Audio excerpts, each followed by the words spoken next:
दर्शक बंधु आज आपण मैंने मो सिंदूर अधिकार सीरियल देखापी पाइबे गोटे बहुत बड़ ट्विस्ट देखापी पाइबे। नाताशा आज मुक्ति ठारू तार सिंदूर भागीदारी होगापी चाहूँगी आको कह तो सिंदूर अधिकार तू मत देदे आपर मुक्ति एवं सतरे एवं निज भौणी की कौन तार खुशी से सतरे कौन नाताशा को तार सिंदूर अधिकार देदेव आकु तार सौतुणी करदेव।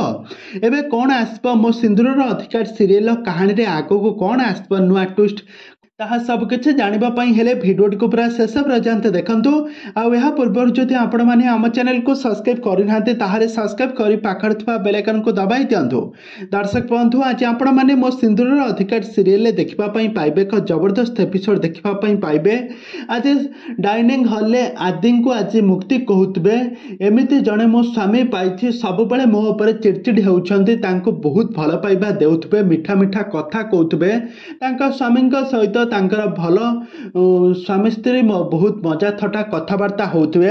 आसबू नाताशा एसबू देखी नहीं से आदौ भी बर्दाश्त कर से मने मने बहुत रागी जाऊब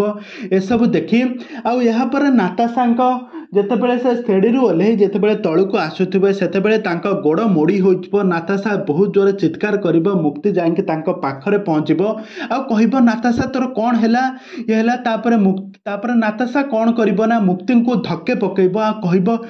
तू मत छुईबू ना तापर मुक्ति कह कहीं तू मोर गोटे सान भौणी तोर जदि किसी हो जाए मु आदौ भी सही पारि ना तापर नाताशा कह तू आदौ भी सही पारुना मु जहाँ को भल पाई विवाह करने जाऊँगी तू मो अधिकार कहीं मो ठार छड़े नौछु तू मते तो सिंदूर अधिकार तू मते देदे मु आदि को मो भल पाई मुझे करी